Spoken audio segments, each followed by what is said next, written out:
नमस्कार, ताईची रेसिपी या यूट्यूब चॅनलवर मी रुपाली गिरी आपले स्वागत करते। आज आपण बनवणार आहोत डोसे, ते पण पोहे आणि रव्यापासून। इथे मी अर्ध फुलपात्र रवा घेतलेला आहे आणि अर्ध फुलपात्रापेक्षा थोडासा कमी असे पोहे घेतलेले आहेत। आता प्रथम मी हे पोहे धुवून घेत आहे। पोहे धुवून घेतलेले आहेत मी आता हे या पातेल्यामध्ये टाकून घेत आहे। त्यानंतर हा रवा,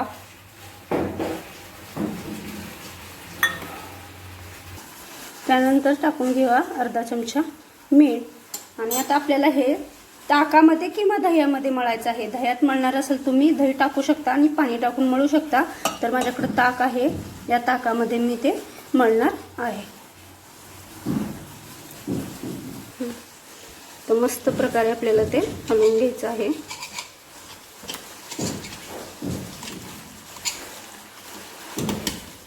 आणखी थोडंसं ताक टाकणार आहे मी।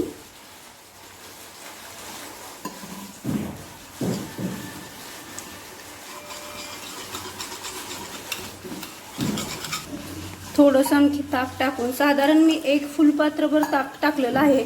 एक फुलपात्रभर ताक टाकून आपल्याला ह्याला 10 मिनिटासाठी भिजत ठेवायचं आहे। तर आपण ह्याला 10 मिनिटासाठी भिजत ठेवूया। आता आपण तोपर्यंत चटणीची तयारी करू। त्यामध्ये घेऊया शेंगदाणे घेतलेले आहे साधारण मी। त्यामध्ये टाकूया डाळवं।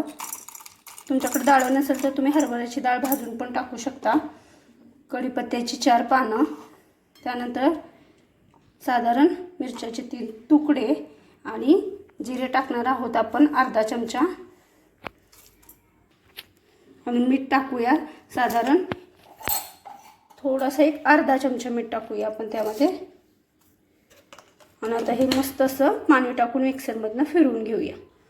हे मिक्सरमधनं बारीक करून घेतलेलं आहे मी पाणी टाकून। तुम्ही तुमच्या अनुसार आवडीनुसार पाणी कमी जास्त करू शकता। घट्ट आवडत असेल तर कमी टाका, पातळ आवडत असेल तर जास्त पाणी टाका।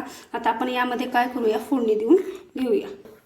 आता आपण फोडणीसाठी कढई ठेवलेली आहे, त्याच्यामध्ये टाकूया अर्धी पळी तेल टाकूया। तेल गरम झालेलं आहे, त्यामध्ये टाकून घेऊया अर्धा चमचा मोहरी। मोहरी छान तडतडल्यानंतर आपल्याला हे पेस्ट टाकायचे आपण काढलेली मिक्सरमधून। आणि 2 मिनिटं आपल्याला ते परतून घ्यायचं आहे, कारण कच्ची जी आपण मिरची टाकलेली आहे त्याचं कच्चेपण जाण्यासाठी 2च मिनिटं आपल्याला ते परतायचं आहे।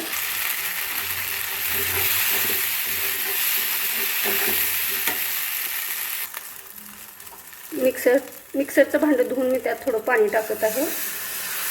आपण ते काढलेल्या पेस्टमुळे 2 मिनिटं आपल्याला हे शिजू द्यायचं आहे।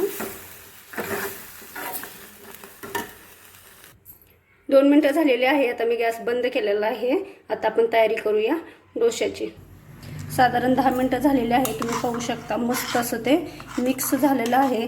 आता आपण त्यामध्ये टाकून घेऊया या चमच्याने 1 चमचा इनो। करायच्या वेळेस तुम्हाला विनो टाकायचा आहे, आधी टाकून ठेवायचा नाही। तर एवढा इनो आपण त्यामध्ये टाकणार आहोत आणि मस्त प्रकारे असं मिक्स करून आपल्याला ते घ्यायचं आहे। इनोमुळं छान अशी जाळी पडते। आपला तवा इथं गरम झालेला आहे, आता त्यावर आपण टाकून घेऊया। या पळीने टाकत आहे, अशा प्रकारे आपल्याला ते टाकायचं आहे। ते आपल्याला असं फिरवायचं, थोडंसं नॉर्मल फिरवायचं आहे, जास्त प्रमाणात नाही। आणि तुम्ही पाहू शकता किती छान अशी जाळी त्याला पडत आहे। मीडियम गॅसवर तुम्हाला ते भाजून घ्यायचं आहे। मस्तच जाळी तर खूप सुंदर अशी पडत आहे। 2 मिनिटं आपल्याला ते भाजून घेऊया। साधारण 2 मिनिटं झालेली आहे, तर आपण आता ते पलटून घेऊया।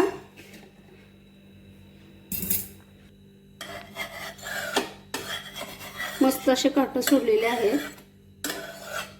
वरची बाजू कोरडी झाल्यानंतरच तुम्हाला ते पलटून घ्यायचं आहे। आणि आपण एका प्लेटमध्ये काढून घेऊया। तुम्ही पाहू शकता, तुम्ही पाहू शकता कसं खुसखुशीत झालेलं आहे हे। आणि मस्त अशी त्याला जाळी सुद्धा पडलेली आहे। तुम्ही पाहू शकता हे खूप असं खाण्यासाठी सुंदर झालेलं आहे।